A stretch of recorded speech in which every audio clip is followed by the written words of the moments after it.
Ya. Oke, baik. Assalamualaikum warahmatullahi wabarakatuh. Selamat malam untuk Waalaikumsalam teman-teman pemburu warahmatullahi. beasiswa, teman-teman pemburu beasiswa yang ada di seluruh Indonesia maupun yang ada di luar Indonesia. Selamat malam untuk kalian semua. Kita sekarang memasuki kulon ke-10 ya bersama teman-teman dari PPI Thailand alias Permita di malam hari ini. Sebelum itu saya ucapkan terima kasih untuk teman-teman dari pemburu beasiswa yang udah nyiapin untuk tahun ke-10 ini, untuk thanks untuk Gina sama untuk Suko yang sudah menyiapkan prepare CV yang bulan ke-10 ini. Oke, ada 3 pemberi. Terima kasih. Belum itu saya bawa Junaida Astina. Ini sekretaris dari Permita sendiri, Perhimpunan Mahasiswa Indonesia di Thailand.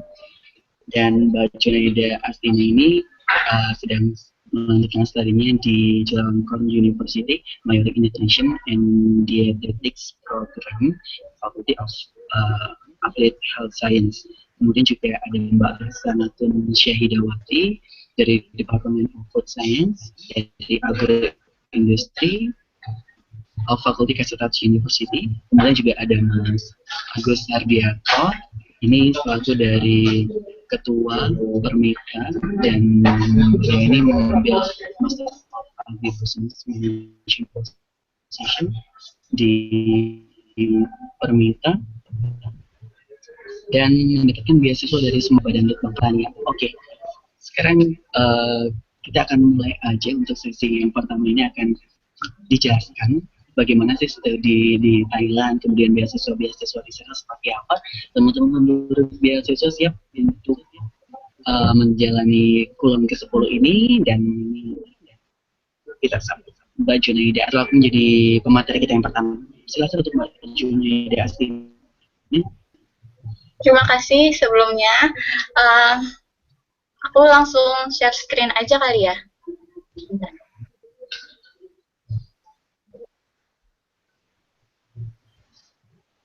Oke, silakan. Ada gambarnya? Sudah, silakan. Oke. Assalamualaikum warahmatullahi wabarakatuh. Mbak. Waalaikumsalam warahmatullahi wabarakatuh. Ya, sebelumnya perkenalkan dulu, nama saya Junaida Astina, bisa juga dipanggil Junda.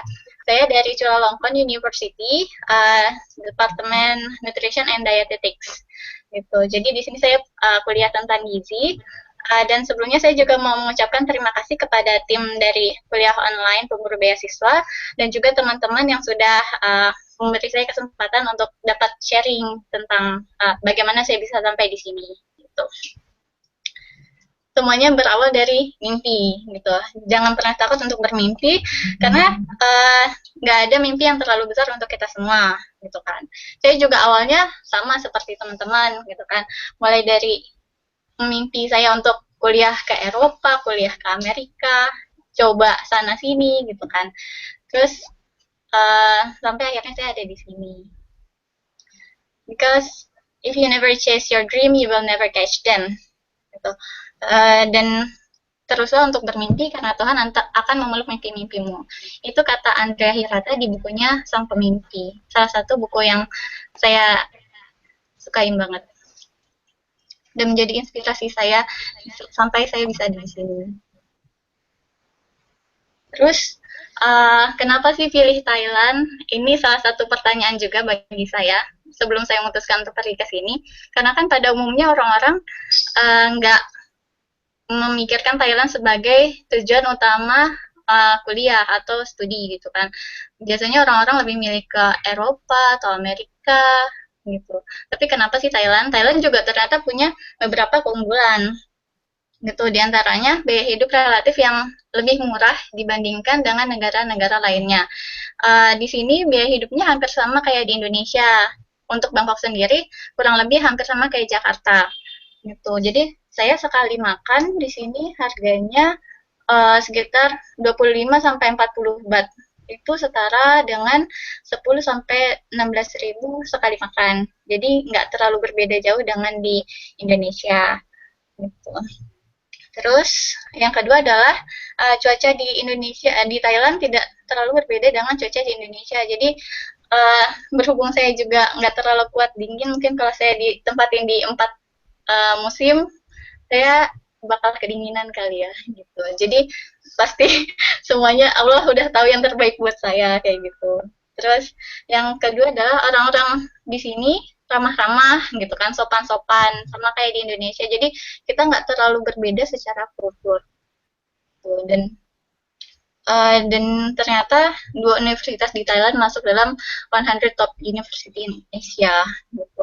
Aku juga baru tahu sebenarnya waktu pas aku daftar ke sini, aku nggak tahu nih Chulalongkorn itu apa sih gitu.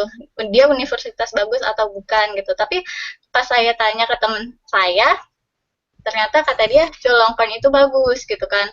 Dia lebih bagus daripada universitas di Indonesia.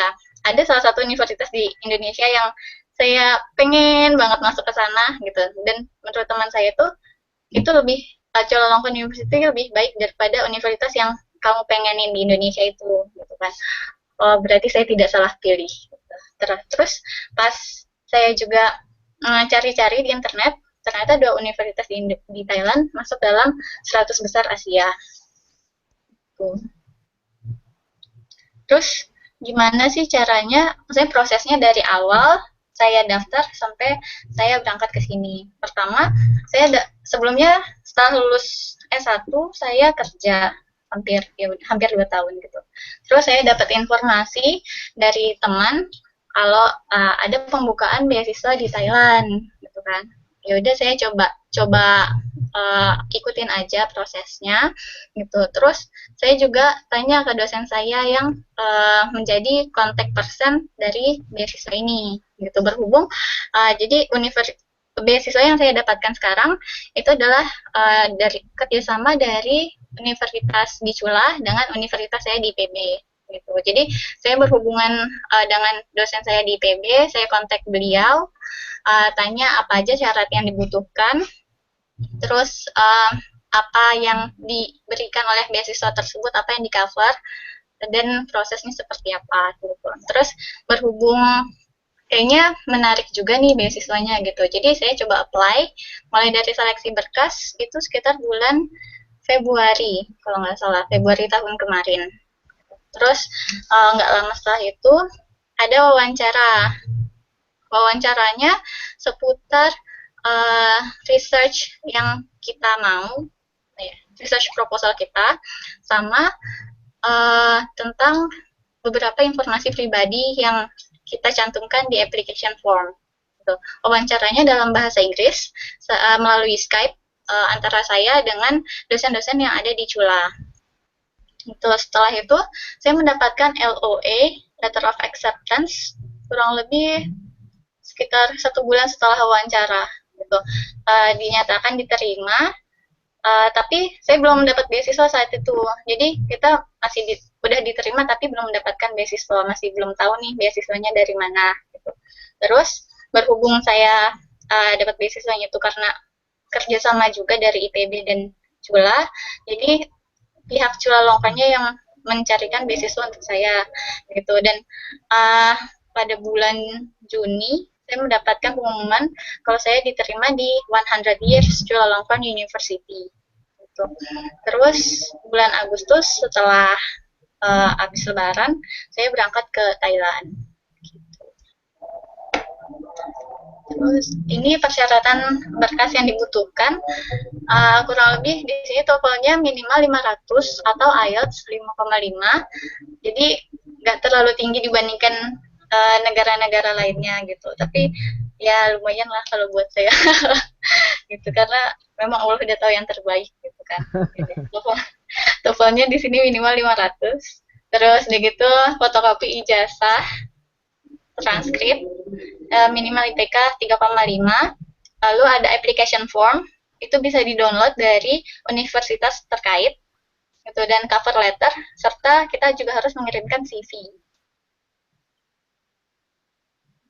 Terus beasiswa di Thailand sebenarnya ada banyak gitu. Kalau ini yang saya sebutkan di sini adalah beasiswa yang saya tahu di Chulalongkorn University. Yang pertama adalah ASEAN Scholarship. ASEAN Scholarship ini tahun kemarin ada kurang lebih 40 mahasiswa yang seangkatan saya yang mendapat ASEAN Scholarship. Gitu. Terus yang kedua adalah beasiswa yang disediakan dari universitas terkait, seperti yang saya dapatkan, yaitu 100 Years Chulalongkorn University, dalam rangka memperingati 100 tahun Chulalongkorn University. Jadi Chulalongkorn University memberikan beasiswa untuk PhD. Lalu yang ketiga adalah beasiswa dari pemerintah Indonesia, seperti LPDP, Dikti, terus ada juga pemerintah dari kabupaten atau pemerintah daerah, dan mungkin beasiswa yang nanti Pak Agus akan jelaskan juga gitu tuh. Dan yang keempat adalah beasiswa dari Kerajaan Thailand. Jadi di sini Kerajaan Thailand juga memberikan beasiswa kepada mahasiswa internasional. Itu ada teman saya dapat beasiswa 72 King Birthday. Terus yang kelima adalah Asia University Network. Yang saya tahu ini kebanyakan penerimanya adalah mahasiswa-mahasiswa teknik. Dan mungkin masih banyak lainnya yang saya juga belum tahu. Tapi rata-rata dari ASEAN Scholarship, terus beasiswa yang disediakan dari universitas, dari kerajaan, itu tidak terlalu jauh berbeda fasilitas yang diberikannya. Untuk 100 Years Chulalongkorn University, ya saya mungkin hanya bisa menjelaskan ini karena ini adalah beasiswa yang saya dapatkan. Apa aja yang saya dapatkan dari 100 Years Chulalongkorn University Scholarship? Yang pertama adalah tiket pesawat round trip. Jadi pertama kali saya datang ke sini, itu tiket pesawatnya diganti, sama nanti ketika saya terakhir pulang ke Indonesia, itu diganti juga tiket pesawatnya.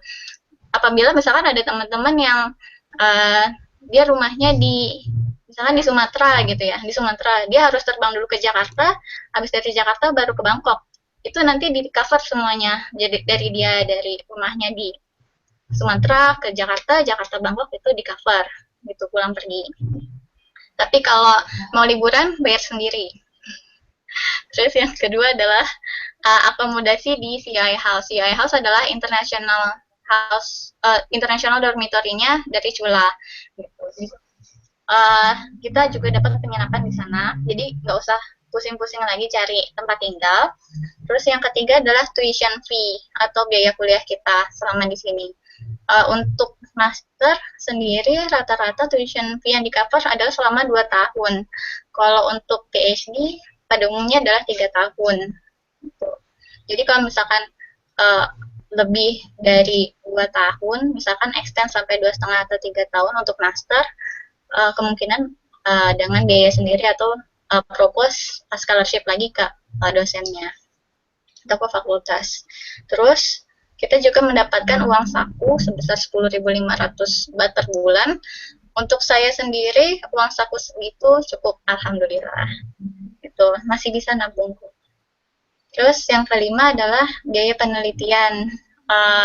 Saya juga mendapatkan biaya penelitian untuk program PhD nanti. Dan yang keenam adalah special fee atau education fee. Jadi apabila fakultas dari Chulalongkorn dia punya program untuk misalkan research ke universitas lain di negara lain, itu nanti di-cover semuanya oleh Chulalongkorn University. Gitu. Misalkan saya pengen belajar atau nge-lab di Amerika, gitu. Nanti dosennya apabila sudah ada koneksi di Amerika, mereka akan provide kita semuanya. Dan terus, jadi sudah tentang fasilitasnya dan kehidupan dimulai dengan bahasa. Ya, sebenarnya ini salah satu kendala di Thailand waktu pas awal-awal saya datang ke sini, karena mayoritas penduduk Thailand itu tidak bisa berbahasa Inggris dengan baik. Gitu. Saya juga tidak bisa berbahasa Inggris dengan baik juga sih, cuman ya agak susah aja berkomunikasi dengan misalkan supir taksi atau kita mau kemana nanya orang di jalan, itu agak susah karena mereka nggak terlalu bisa bahasa Inggris. Itu jadi mereka pakai bahasa Thai. Dan waktu saya awal kesini, saya cuma bisa 2 kata, sawadika yang artinya salam, dan yang Salam. kedua adalah kapunka atau terima kasih. Gitu. Jadi, alhamdulillah sedikit-sedikit saya sudah mulai belajar. Terus yang selanjutnya adalah makanan. Penting banget nih kan kalau makanan gitu, karena makanan di Thailand rasanya agak-agak asam, pedas, terus ada yang manis-manis banget gitu. Jadi di sini orang makan mie itu kadang suka pakai gula, gitu banyak. Gitu. Tapi jangan khawatir karena di sini banyak juga kok makanan halalnya gitu. Jadi beberapa produk-produk yang dijual di convenience store itu ada label halalnya, karena di sini sendiri dia juga punya Thai Islamic Committee Office of Thailand, itu semacam MUI-nya di Indonesia gitu. Dan makanan Thailand ya enak-enak sih gitu. Tapi ada yang rasanya kadang suka tidak bisa, masih belum bisa diterima, masih adaptasi gitu rasa. Terus untuk ini adalah akomodasi yang diberikan oleh si Chulalongkorn University. International dormitory-nya seperti ini. Kemudian yang paling penting nih bagi saya adalah jalan-jalan, karena saya hobi jalan-jalan, dan Thailand merupakan salah satu negara tujuan wisata di Asia Tenggara. Gitu. Jadi mumpung saya di Thailand, saya mau jalan-jalan. Kalau bisa ya setiap bulan jalan-jalan. Saya hobi jalan-jalan soalnya begitu. Jadi mumpung di Thailand, jalan-jalanlah sebanyak mungkin. Gitu. Apalagi kalau lagi stres. Jadi bolehlah jalan-jalan. Terus ini adalah Permita, jadi sedikit promosi. Tapi Permita ini adalah apa ya? Kalau ini penting banget buat kehidupan di sini secara pribadi, karena di Permita ini kita dapat bertemu dengan orang-orang Indonesia lainnya gitu. Terus setiap seminggu sekali kita ada pengajian orang-orang Indonesia gitu. Terus dan setiap pengajian itu kita biasanya ditutup dengan makan-makan menu Indonesia. Betapa nikmatnya kan. Walaupun cuma pakai nasi, sayur asam dan sambal, tapi itu luar biasa nikmat. Terus ini adalah sedikit tipsnya. Yang pertama adalah gali informasi sebanyak mungkin tentang beasiswa yang pengen dicapai, tentang semuanya. Gitu, misalkan mulai dari persyaratannya, beasiswa yang diberikan apa aja, maksudnya bentuk beasiswanya apa aja, apakah dia mengcover semua tuition fee, ataukah kita masih harus membayar tuition fee-nya lagi, terus akomodasinya seperti apa, apakah kita mendapat uang saku dan segala macam, itu harus ditanyakan sebisa mungkin gitu. Karena kalau misalkan ada kasusnya teman saya, dia ternyata masih harus membayar tuition fee 20.000 per semester gitu. Jadi kita harus benar-benar selektif gitu, dan kita harus benar-benar mencari informasi sebanyak mungkin. Terus yang kedua adalah jalin silaturahmi, karena kita nggak pernah tahu informasi itu datangnya dari mana, rezeki itu datangnya dari mana gitu. Kalau misalkan saya waktu itu masih nggak aktif di mencari informasi di grup kelas waktu itu, mungkin saya belum ada di sini. Jadi saya mendapatkan informasinya dari teman lama saya. Dan yang ketiga adalah pastinya tetap berusaha dan berdoa gitu, karena ya dengan cara inilah kita bisa mewujudkan mimpi-mimpi kita. Lalu ada sedikit quotes nih dari Lao Tzu. A journey of 1,000 miles begin with a single steps. So, take your first step and start your journey now. Terima kasih.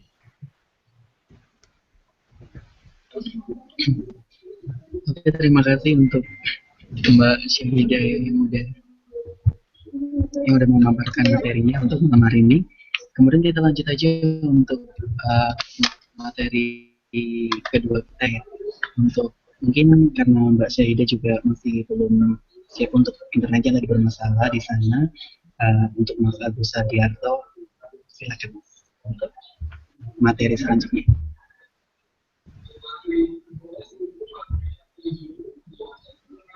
Siap. Siap, silakan Mas. Bismillahirrahmanirrahim. Assalamualaikum warahmatullahi wabarakatuh. Terima kasih kepada Waalaikumsalam Bapak, Ibu sekalian, saudara-saudaraku sekalian, sebangsa Indonesia di mana saja. Saya saat ini, mohon maaf,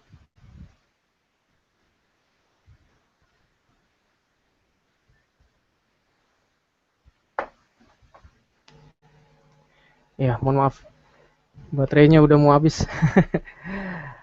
Saya Agus Hadiarto dari universitas di sini, yaitu AIT Thailand, Asian Institute of Technology Thailand. Dan saya pernah dulu kuliah di Universitas Mercubuana Jakarta dan lulus tahun 2005. Alhamdulillah bisa lanjut lagi di sini di AIT Thailand tahun kemarin, Agustus 2015. Dan saya diminta oleh rekan-rekan PPI Dunia untuk menyampaikan kuliah online, dan alhamdulillah saya merasa bersyukur sekali bisa dapat kesempatan seperti ini, dan saya merasa senang ingin berbagi pengalaman, berbagi perasaan saya tentunya kepada rekan-rekan sekalian pemburu beasiswa. Dan saya pun termasuk pemburu beasiswa di masa sebelumnya, yaitu sejak tahun 2005 sampai kemarin 2014. Alhamdulillah beasiswa sudah saya terima, dan saat ini saya sedang betul-betul menikmati indahnya kuliah di luar negeri. Untuk itu biar saya lanjutkan melalui PowerPoint. Jadi saya akan menjelaskan tentang bagaimana kisah saya sementara ini bisa sampai di Thailand. Saya saat ini student untuk Master of Agribusiness Management, yang dulunya juga punya kesamaan dengan teman-teman yang lainnya. Motivasi awal yaitu ingin ke luar negeri, ingin kuliah bersama teman-teman dari negara lain. Dan juga motivasi kenapa saya ingin ke luar negeri, yaitu ingin memperkuat bahasa Inggris saya dengan komunikasi English Everyday sebagai bahasa persatuan manusia sedunia. Lalu juga kenapa saya ingin kuliah di luar negeri, yaitu tentunya ingin mencari pengalaman di negeri orang, dan juga ingin mengikuti jejak orang sukses yang memimpin bangsa dan negara Indonesia yang pernah belajar di luar negeri. Selain itu, awalnya saya seperti kebanyakan teman-teman yang lain ingin juga belajar ke luar negeri, itu ya ke Amerika, ke Eropa, ke Australia dan lain-lain yang basisnya adalah basis dengan percakapan bahasa Inggris, ataupun sehari-harinya dalam kuliah dan dalam kehidupan sehari-hari adalah menggunakan cakapan bahasa Inggris. Tapi sayangnya nilai TOEFL saya tidak pernah mencapai target yang dibutuhkan, yaitu untuk jurusan saya yang berbasis agribisnis atau agricultural social economic atau ekonomi pertanian, membutuhkan TOEFL yang tinggi, yaitu 580. Jadi saya memburu beasiswa itu selama 2005 sampai 2013, dan selama waktu itu saya berusaha untuk meningkatkan skor TOEFL saya. Tapi ternyata yang awalnya nilai TOEFL hanya 420 di tahun 2005, 4 bulan kursus hanya bisa meningkatkan sampai 520 di tahun 2005. Lalu sejak saat itu sampai 2013 nilai TOEFL saya belum meningkat sesuai dengan target, yaitu 580. Dan perlu diketahui, saya mendapatkan atau lulus CPNS tahun 2006. Jadi belum selesai saya kursus, ternyata saya mendapatkan pekerjaan PNS di Kementerian Pertanian. Ya mungkin karena saya tidak bisa membagi waktu ataupun kesempatannya belum maksimal, sehingga nilai TOEFL saya agak sulit untuk meningkat, tidak seperti di tahun sebelumnya atau di waktu sebelumnya. Lalu setelah 2013 merasa agak sulit untuk meningkatkan TOEFL dan saya banting setir istilahnya. Setelah ada informasi kuliah di IIT Thailand, saya mendapatkan informasi ini dari alumni-alumni IIT yang mereka merasakan manfaatnya sangat banyak di IIT Thailand. Termasuk alumni IIT Thailand adalah Kepala Badan Litbang Pertanian, di mana institusi saya di situ bekerja, dan juga Sekretaris Badan Penelitian Pengembangan Pertanian. Di IIT ini yang saya rasakan suasananya internasional, yaitu beragam bangsa ada di situ, sekitar ya, setidaknya ada 18 negara yang ada di IIT. Tapi walaupun suasana internasional, tidak strict harus mendapatkan TOEFL sebanyak 580. Cukup dengan nilai TOEFL saya yang terakhir 530 dapat diterima di IIT. Tapi untuk masuk dengan TOEFL 530, saya perlu kursus, di mana saya kursus lagi, tapi hanya written English di IIT. Alhamdulillah dikasih kursus gratis, nggak perlu bayar. Dan alhamdulillah semester kemarin saya sudah lulus, jadi tidak perlu melanjutkan lagi untuk kursus dan dinyatakan saya telah mampu untuk menggunakan bahasa Inggris, terutama dalam tulisan. Walaupun demikian, penting bagi saya juga untuk selalu meningkatkan kapabilitas bahasa Inggris saya dalam kehidupan sehari-hari. Dalam hal ini ya listening dengan speaking, karena listening dan speaking ini sangat bermanfaat dan sangat diperlukan dalam kehidupan sehari-hari di kelas, apalagi nanti pada saat penelitian, nantinya juga ada presentasi yang akhirnya adalah sidang untuk tesis. Setelah mulai kuliah di IIT Thailand, ya perlu saya sampaikan ada perasaan menyesal dan menyesal.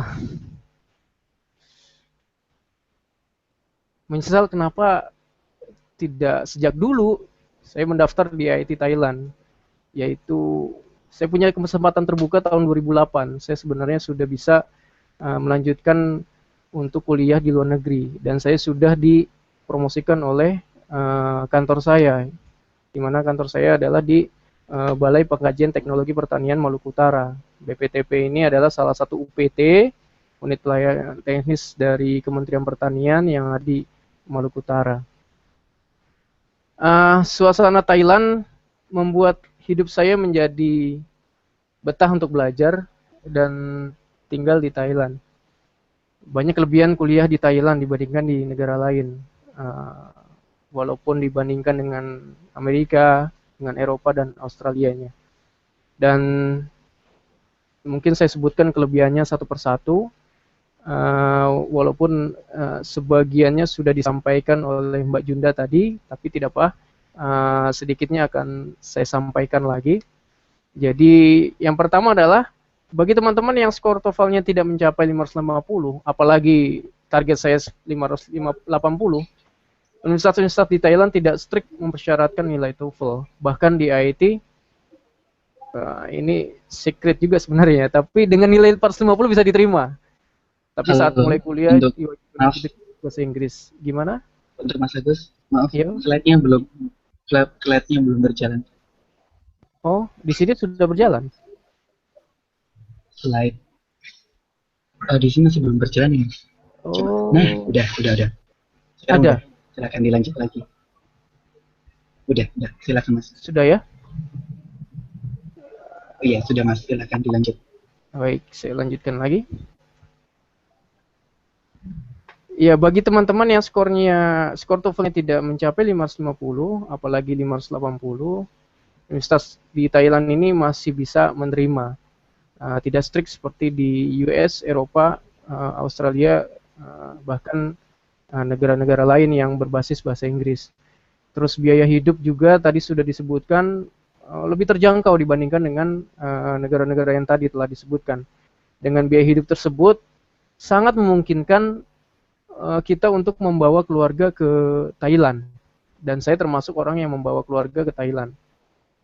Untuk itu bergembira sekali pada saat kita studi, istri kita ada di samping kita, bersama kita, dan anak-anak juga ceria gitu. Pada saat kita mumet di kelas, ternyata pulang ke rumah bisa tersenyum kembali, walaupun sebenarnya masalah di kampus misalnya begitu besar, dituntut untuk selesaikan tugas yang begitu banyak dan segala macamnya.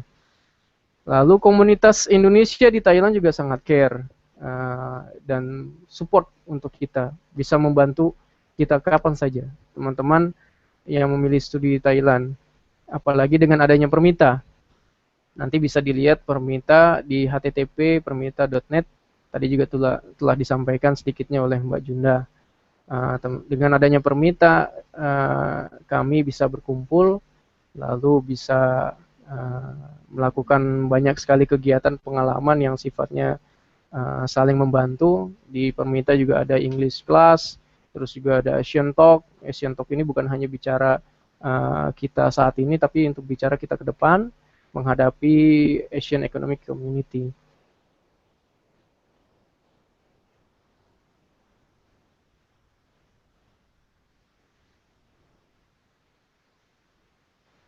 Mas, slide-nya bisa bergerak nggak di sana? Bisa kok, bisa. Bisa ya? Bisa, di sini masih kelebihan studi di Thailand. Tapi masalahnya di saya tidak bisa Oke, Mas, santai. gerakan.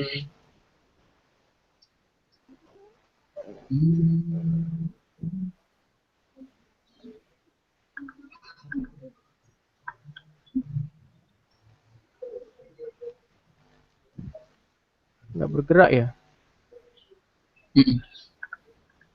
Masih belum bergerak. Tadi udah sih Mas, tadi kan yang di awal, kemudian lanjut di kelebihan ini. Di awal bergerak, setelah itu putus. Gini aja Mas, ini dibantu Suko. Bagaimana dibantu Suko untuk membantu operator PPT-nya? Iya, kalau bisa dibantu. Oke, Suko silakan masuk.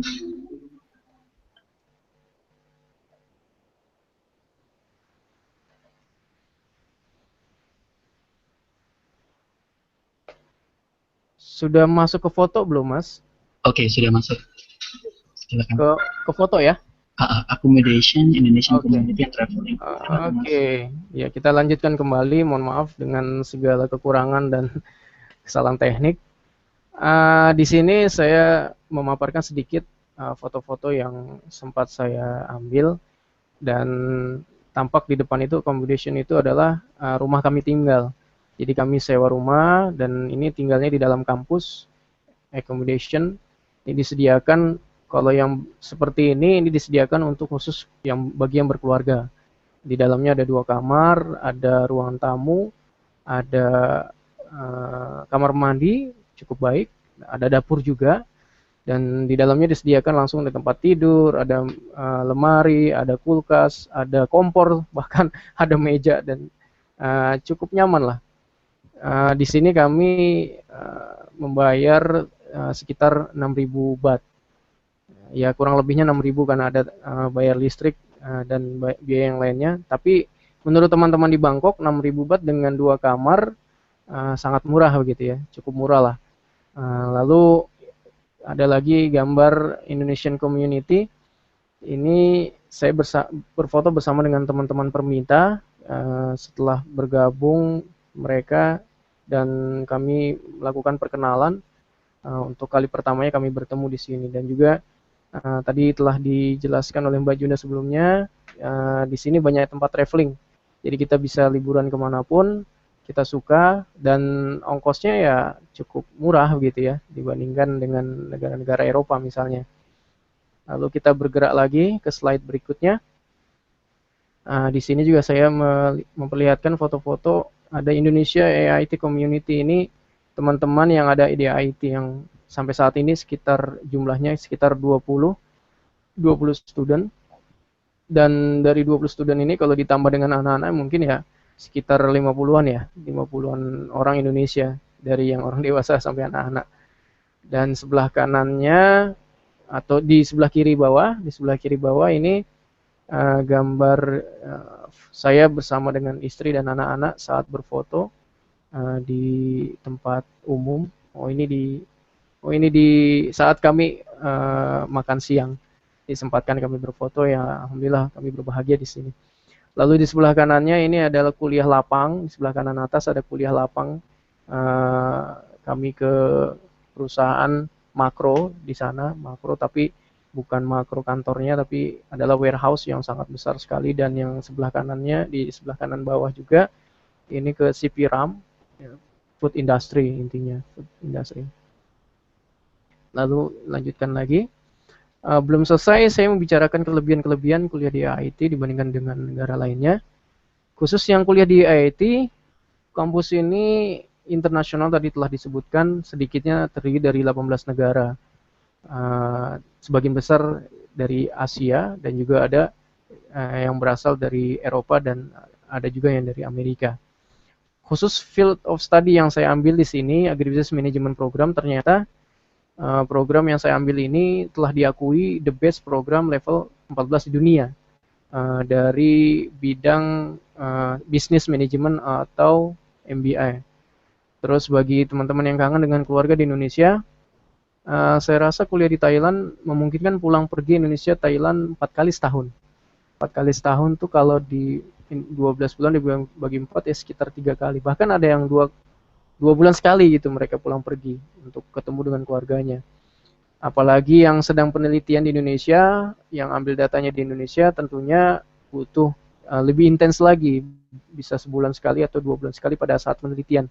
Yang biaya tiketnya cukup murah, Indonesia ke Thailand itu berkisar 1,3 sampai 1,5 juta sekali terbang. Ya dibandingkan ke Eropa kan lebih dari 8 juta sekali terbang. Lalu tadi juga telah disebutkan bahwasanya budaya, ekonomi, dan iklim, bahkan suhu di Thailand tidak jauh berbeda dengan Indonesia, sehingga sangat mudah untuk adaptasi hidup di Thailand. Bagaimana Mas Suko? Masih bisa mengikuti slide-nya? Halo? Masih, Mas. Ya, masih ya. Masih, Mas. Baik, kelebihan lainnya, cukup banyak kelebihan di Thailand ini. Kuliah di Thailand. Secara umum infrastruktur dan sarana transportasi lebih baik dari negara kita, sehingga cukup nyaman jika ingin berwisata di seluruh wilayah Thailand, baik itu dengan menggunakan mobil umum, dengan kereta, misalnya kereta sendiri ada kereta untuk ekonomi, ada kereta yang seperti monorail di Jakarta, tapi di sana sudah kemana-mana ada juga kereta yang reguler, ada juga kereta di bawah tanah. Dan bahkan ada kereta diesel yang untuk kelas ekonomi. Terus juga waktu di Thailand sama dengan di Jakarta, jadi tidak pusing-pusing ketika kita ingin menghubungi video call ke saudara kita atau keluarga kita yang di Indonesia, waktunya sama. Jadi tidak membuat kita menjadi canggung gitu untuk menghubungi keluarga kita, teman-teman kita di Indonesia. Tadi yang telah disebutkan juga ada kejelasan tanda halal pada food product di Thailand. Jadi bagi yang muslim tidak banyak khawatir karena sudah ada tandanya ya, kalau misalnya mau membeli produk makanan di supermarket ya kita tinggal lihat aja ada halal atau tidak. Kalau misalnya tidak ada halal, untuk bagi yang muslim ya jangan coba-coba begitu. Terus untuk khusus di IIT di kampus saya ada juga kantin halal. Kantin halal ini ada 3 stand atau 3 shop yang menyajikan makanan halal dengan suasana yang sangat baik. Bahkan ada masjid kampus juga. Jadi kalau misalnya mau sholat Jumat kita nggak perlu pusing-pusing kemana-mana, udah ada masjidnya di dalam kampus. Dan tadi telah disebutkan disediakan dom bagi yang single dan rumah sewa bagi yang berkeluarga. Selain itu kelebihannya juga menurut saya adalah Kedutaan Besar Republik Indonesia untuk Thailand sangat support untuk kami semua mahasiswa Indonesia di Thailand. Mereka juga apresiatif, komunikatif, dan kontributif. Bahkan saking perhatiannya mereka, pernah ada kejadian orang Indonesia yang tidak ada kabar 2 hari, lalu dihubungin, salah satu temannya menghubungi kedutaan, dan kedutaan berusaha untuk mencari teman kita yang tidak ada kabarnya. Alhamdulillah ternyata baik-baik aja. Lalu yang lainnya juga sebenarnya masih banyak kelebihan yang lain, tapi sulit untuk kita sebutkan satu persatu. Saya rasa cukup dan kita berlanjut. Walaupun banyak kelebihannya, namun kekurangan juga masih ada. Salah satunya tadi telah disebutkan, masih banyak masyarakat Thailand yang belum bisa bahasa Inggris. Ya seperti di Indonesia. Jadi kemana-mana kalau misalnya kita nggak punya guide ataupun kita nggak punya arah tujuan kita kemana ataupun dengan cara apa kita mau ke satu tempat, kesulitan untuk berkomunikasi begitu. Terutama mereka ini adalah kaum tua ataupun yang kurang berpendidikan. Tetapi jika kita menemui kaum yang terpelajar, minimal mereka anak SMPK atau anak SMA di sini, bahkan yang kuliah, sebagian besar mereka bisa berbahasa Inggris. Walaupun demikian, kesulitan tersebut bisa kita atasi dengan kemana-mana bawa gadget. Kalau saya bawa tab, dengan bawa tab, saya punya Google Map dan bisa kemana-mana dan bisa tahu jalan, bisa tahu naik apa, dan juga ada aplikasi translation di dalamnya. Jadi saya tinggal translate bahasa Indonesia ke bahasa Thailand, dan kalau misalnya kondisinya sudah terjepit, ya saya tinggal tunjukkan aja gadget saya mau kemana, atau saya minta apa, minta sesuatu apa, tinggal mereka baca, ya mereka akan tunjukkan. Atau misalnya mereka kesulitan, mereka ketik lagi gitu, mereka ketik lagi dalam bahasa Thailand, lalu kita terjemahkan dalam bahasa Indonesia. Ya seperti itu suasananya. Ya kalau misalnya mau lebih cepat lagi tadi telah dijelaskan pakai body art gitu, pakai bahasa tubuh. Tentang beasiswa yang sedang kita kerjain ini, menurut saya ada dua jenis peluang beasiswa, yaitu beasiswa yang open dan beasiswa yang close. Kalau open tadi sudah disebutkan oleh Mbak Juda, banyak sekali sumbernya, termasuk untuk di Thailand banyak sekali. Tapi untuk beasiswa yang saya dapatkan ini adalah sifatnya close. Ini contoh saja untuk melengkapi pengetahuan kita semua. Saya mendapatkan beasiswa dari World Bank. World Bank ini kerjasama dengan institusi saya, yaitu Badan Litbang Pertanian, Kementerian Pertanian. Badan Litbang ini bekerja sama dengan World Bank melalui sebuah program namanya SmartD Program. Jadi SmartD ini adalah sebagai pendonor, intinya begitu. Program Smart ini sebagai pendonor, memberikan beasiswa kepada Badan Litbang Pertanian, dan Badan Litbang Pertanian memiliki target sekian orang, berapa ratus orang dalam satu tahun, misalnya 90 orang untuk diberangkatkan ke luar negeri, dan saya termasuk di dalamnya karena saya telah diusulkan oleh kantor. Jadi dari kantor saya diusulkan oleh kepala kantor, dan kepala kantor bisa melihat siapa-siapa yang kira-kira pantas untuk ke luar negeri. Alhamdulillah saya termasuk di dalamnya. Setelah saya diusulkan dari kantor saya masuk ke Badan Litbang, dan Badan Litbang mensupport saya untuk mencari universitas di luar negeri yang bisa menerima saya. Dari universitas-universitas yang sebenarnya saya pertama kali bukan ke IIT yang tadi telah dijelaskan, saya mencoba untuk ke Eropa, mencoba ke Jerman, tapi mereka tetap membutuhkan TOEFL yang tinggi. Terus juga saya ke Australia, saya pernah daftar ke Queensland. Sebenarnya saya sudah diterima di Queensland, cuman syaratnya TOEFL aja gitu. Ketika TOEFL itu sudah bisa dipenuhi, mereka akan terima. Dan dari pihak kantor saya, dari Badan Litbang Pertanian, tidak bisa kalau tidak ada surat pernyataan bahwa Anda diterima. Ya akhirnya macet. Saya mencoba untuk kursus lagi, bahkan saya minta izin oleh kantor selama 6 bulan untuk kursus, tapi ternyata tidak juga bisa sampai target gitu ya. Lalu setelah itu kita dari Badan Litbang memberikan pilihan untuk mencari dan memilih universitas sendiri, ya akhirnya saya memilih EIT. Adapun alur pemberian beasiswa institusi ini mungkin berbeda dengan beasiswa yang diberikan pada teman-teman secara open. Teman-teman, mohon maaf, bisa mengikuti di alur pemberian beasiswa institusi? Iya, sudah bisa, Mas. Iya. Jadi secara garis besar alurnya itu ada 3. Tadi telah disebutkan, kita mencari sendiri universitasnya. Setelah kita mencari, saya mendapatkan informasi EIT, lalu saya aplikasi secara online EIT melalui www.eit.ac.th.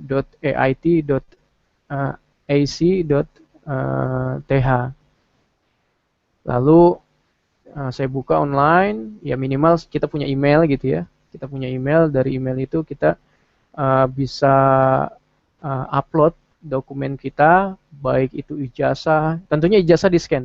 Dan tentunya ijazah ini dalam bentuk bahasa Inggris gitu. Kalau misalnya ijazahnya belum bahasa Inggris, berarti harus ditranslate oleh translator yang tersumpah. Ijazah sekaligus transkrip nilainya juga dalam bahasa Inggris. Terus juga saya mengupload TOEFL, scan dan mengupload TOEFL recommendation letter, upload juga pasport dengan pas foto. Kalau pas foto nggak di ini lagi, langsung memang biasanya kan bisa diupload ya. Untuk TOEFL ini pun di IT saya nggak mengirim TOEFL yang internasional, saya bahkan mengirim TOEFL yang institusional. Saya waktu itu kirim TOEFL yang institusional yang pernah saya daftar di Ternate, dan ya walaupun institusional tapi kan terregistrasi oleh US. Ya, itulah yang saya kirimkan TOEFL saya itu. Lalu setelah di aplikasi secara online, berikutnya selang waktu sekitar 2 minggu, kita akan menerima application number dan file offer letter dari AIT. Lalu juga kita sekaligus menerima file berupa form sponsor letter dan form-form lain juga keterangan dokter yang harus diisi. Dan form ini harus diisi memang. Lalu dengan bahan ini saya mengajukan usulan untuk tugas belajar luar negeri sekaligus beasiswa ke Badan Litbang Pertanian. Dengan dasar ada offer letter, oh ternyata saya sedikitnya sudah punya peluang 80% untuk diterima di AIT. Ya mungkin walaupun TOEFL saya tidak 550, tapi nilai transkrip saya, ijazah saya cukup tinggi gitu ya, di atas 3,5. Lalu pengusulannya di Badan Litbang Pertanian, disertai offer letter dari AIT. Di situ sekalian form-form yang berkaitan dengan sponsor letter diberikan kepada mereka. Lalu mereka mengisinya, dan setelah seluruh form terisi, ini juga sebagai tanda-tanda karena memang saya sudah dari awal diusulkan untuk kuliah di luar negeri. Ini sebagai tanda-tanda adalah disetujui beasiswa saya dan tugas belajar luar negeri saya. Lalu dikirimkan kembali ke admission AIT. Setelah itu masuk ke tahap yang ketiga, yaitu tahapnya persetujuan tugas belajar luar negeri dan beasiswa. Setelah segala form itu diisi, termasuk form sponsor letter, intinya adalah jaminan saya mendapatkan beasiswa dari Badan Litbang Pertanian melalui program Smarty. AIT akan mengirimkan file Certificate of Admission atau COFA, atau orang yang biasa tahu ya namanya LOA, Letter of Admission atau Letter of Acceptance. COFA ini diserahkan setelah saya menerima itu, file ini segera saya serahkan ke Badan Litbang Pertanian. Setelah COFA ini diserahkan, lalu diproses lebih lanjut. Prosesnya itu untuk mendapatkan surat persetujuan dari Kepala Badan Litbang Pertanian. Setelah mendapatkan surat persetujuan, karena saya universitasnya sudah kalau LOA ini udah 100%, sudah 100% diterima, maka saya mendapatkan persetujuan, dan dari Badan Litbang persetujuan ini diteruskan ke Kementerian Pertanian, dalam hal ini Sekjen Pertanian. Dari Sekjen diteruskan lagi ke Seknek.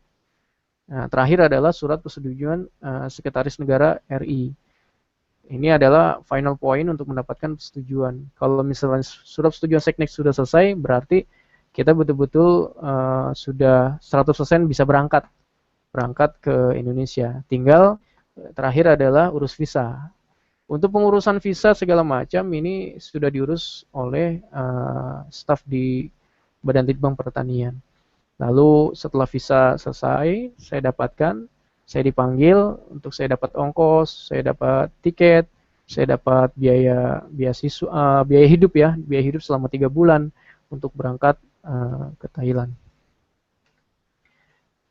Tadi ada bedanya, kalau saya beasiswa dari Smartdi, saya mendapatkan beasiswa per bulan itu kira-kira 18.300 baht ya, atau sekitar 6 juta sampai 7 juta lah sebulan. Alhamdulillah cukup banyak. Dipotong nanti untuk biaya dari accommodation room atau untuk biaya sewa rumah. Sewa rumah itu 6.000 baht, ya sekitar 12.000. 12.000 itu ya masih bisa hidup lah, jauh layak. Apalagi alhamdulillah selain saya dapat beasiswa dari Smartdi, dalam hal ini saya juga masih dapat gaji sebagai PNS, dan gaji saya ya alhamdulillah cukup inilah, ya bersyukur semua alhamdulillah. Lalu ini saya berikan kepada teman-teman.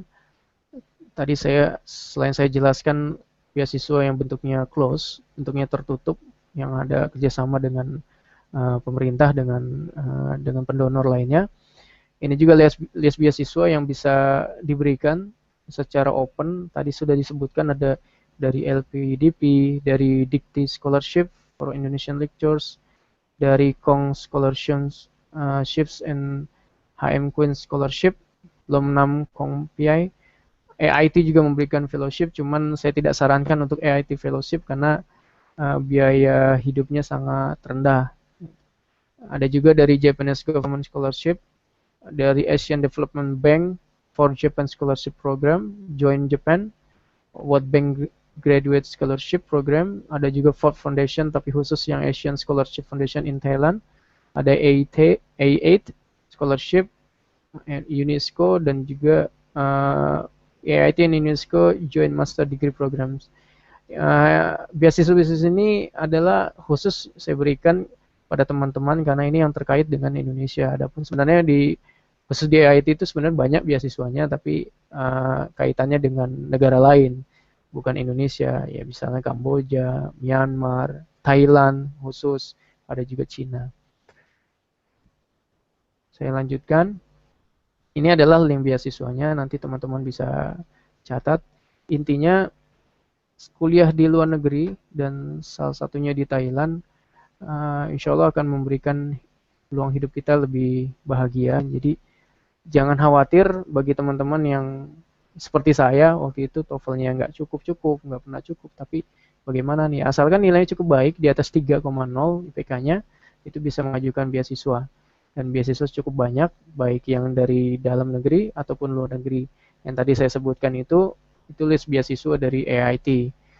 Linknya ya seperti itu. Ada yang AIT juga memberikan kerjasama dengan Indonesia itu dalam bentuk beasiswa ya, Dikti ataupun LPDP. Mungkin itu yang bisa saya berikan. Kurang lebihnya saya mohon maaf. Nanti mudah-mudahan kita bisa tanya jawab untuk selanjutnya. Assalamualaikum warahmatullahi wabarakatuh.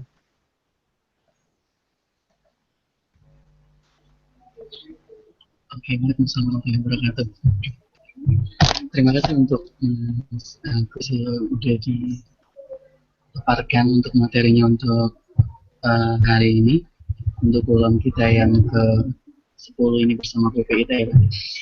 Untuk teman-teman pemburu beasiswa yang ada di seluruh Indonesia dan di luar Indonesia, maaf banget ya karena memang satu materi kita untuk maaf ini Mbak Hasanatun Syahidawati belum bisa untuk memberikan materinya karena ada trouble di sana. Jadi kita langsung aja untuk melanjutkan sesi pertanyaan ini. Ada banyak sekali pertanyaan yang sudah masuk, sabar. Karena kami nanti juga akan menutup untuk kolom kita di malam hari ini sekitar jam 9 tepat ya untuk waktu Indonesia bagian barat. Jadi silakan untuk teman-teman pemburu beasiswa kalau mau bertanya mulai dari sekarang bisa diajukan di WhatsApp, di grup WhatsApp, atau juga boleh di link untuk live streamingnya. Dan so langsung aja kita masuk di sesi pertanyaannya. Kita yang pertama ada dari Rizky Antimo, kedokteran hewan IPB. Apa ada program beasiswa yang direkomendasikan untuk profesi dokter hewan di Thailand selain jenjang akademik S2 ataupun S3 seperti program kedokteran hewan, spesialis atau pelatihan vaksinasi. Ini bisa klinis ini selama beberapa dari beberapa bulan atau beberapa tahun. Mungkin untuk di universitas dari Mas Jula sama di ASAN di ASEAN Institute dari ini dulu dari analogi dari Mas Agus. Terima kasih, silakan Mas. Ya, silakan Mbak Juna. Itu Mbak Syahidat kayaknya sudah masuk, dia sudah online. Oh iya. Tidak pasti. Kemudian Nanti mungkin setelah pertanyaan dan jawaban bisa dilanjutkan lagi materinya oleh Mbak Syahidah. dilanjut. Iya. Aku Agus ya. halo. Iya Mbak, halo. Ini aku yang jawab ya. Jadi kalau di Cula Habis itu sendiri, kita akan lanjutkan pertanyaannya seperti itu.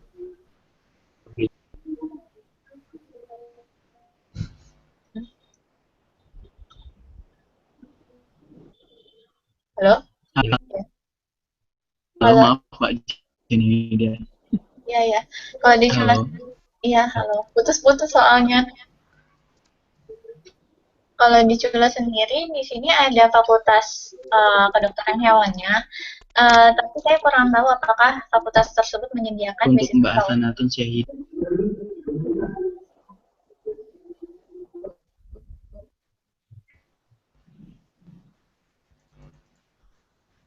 Jawati bisa cek sound dulu.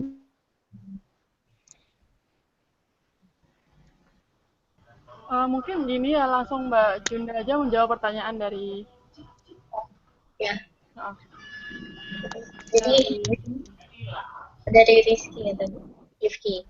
Ya, jadi di sini ada fakultas kedokteran hewannya, tapi saya kurang tahu apakah fakultas tersebut menyediakan beasiswa atau tidak.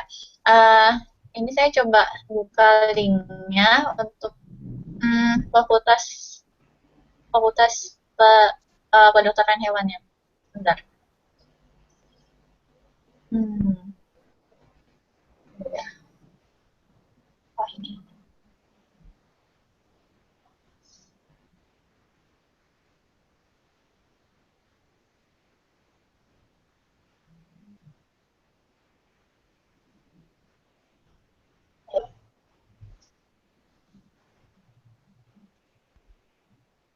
Halo? ya Mbak, ya. Oh, ya. Ya, ini linknya kurang lebih. Itu bisa dilihat di www.vet.cula.ac.ph. Itu bacanya apa nggak ngerti.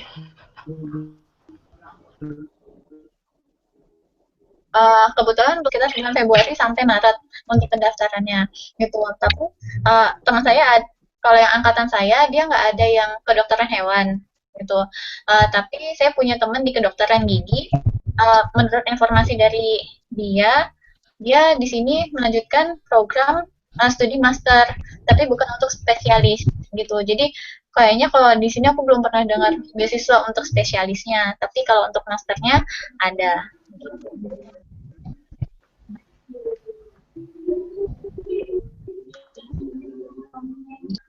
Itu kurang lebih dari informasi yang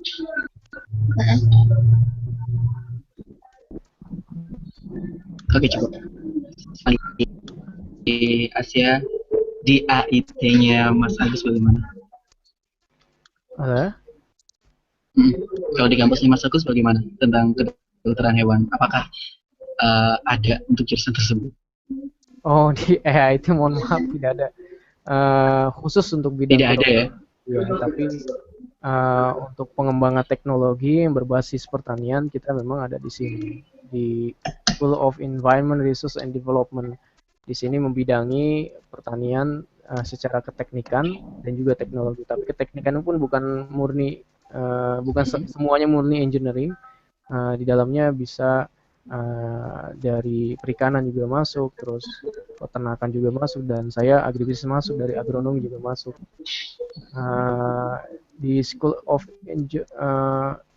environment and research and development ini ya selain pertanian di dalamnya juga ada environmental, bidang environment, dan cukup kuat di bidang ini untuk teknologi-teknologi dihasilkan untuk bidang environment.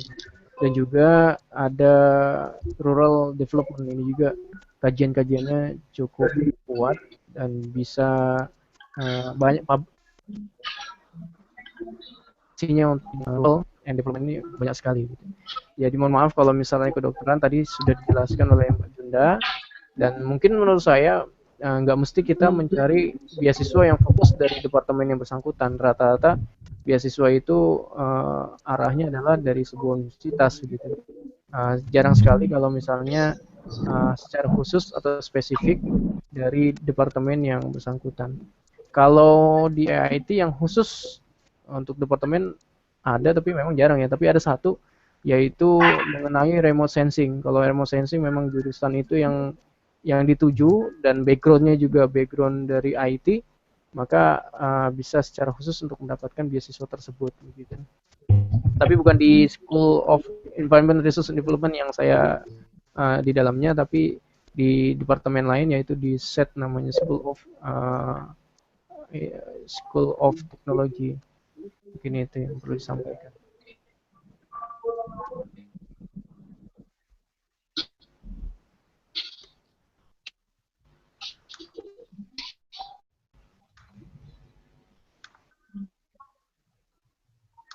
Ya, silakan.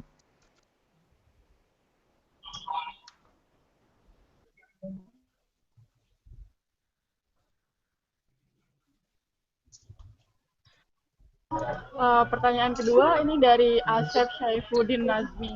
Apa perbedaan yang paling mendasar dan paling mencolok antara sistem pendidikan perguruan tinggi di Indonesia dan di Thailand? Ini mungkin Mas Agus dulu, baru Mbak Junda.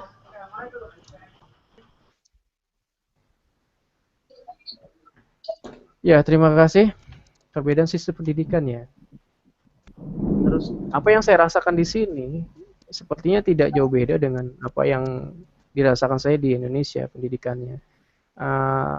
Hampir sama, tapi beda ini aja yang buat saya beda teman-teman gitu. Kalau di sana teman-temannya semuanya Indonesia, tapi kalau di kampus saya ini ya teman-temannya beragam. Ada negara dari India, ada negara dari Thailand, dari Pakistan, dari Bangladesh. Bahkan saya pernah dapat teman dari Prancis, dari Nepal, dari Myanmar, dari Vietnam, Kamboja, yang mereka semuanya beragam karakter dan watak begitu. Masing-masing punya watak yang berbeda. Tetapi dalam hal ini kita punya satu tujuan, yaitu bagaimana kuliah ini bisa berhasil dan punya semangat yang tinggi, motivasi yang tinggi. Kalau dari segi keilmuan, yang membedakan saya di sana dengan di sini ya agak beratnya ketika saya rasakan pertama kali ya. Kalau sekarang alhamdulillah sudah bisa lewati. Yang pertama kali adalah ketika saya mendapatkan mid semester atau mid exam istilahnya, dengan pertanyaan dari bahasa Inggris dan jawaban dari bahasa Inggris yang jangankan bahasa Inggris gitu ya, bahasa Indonesia aja saya belum tentu bisa jawab gitu. Pertanyaannya memang banyak tingkat ya, pertanyaan-pertanyaan tingkat tinggi lah, butuh pendalaman karena memang postgraduate namanya juga kan, bukan lagi bachelor, jadi lebih banyak ke pemahaman, lebih banyak ke pengertian, tapi juga tidak melupakan hafalan. Kalau kita nggak punya dasar hafalan ya podo wae istilahnya, apa yang kita bisa jawab begitu.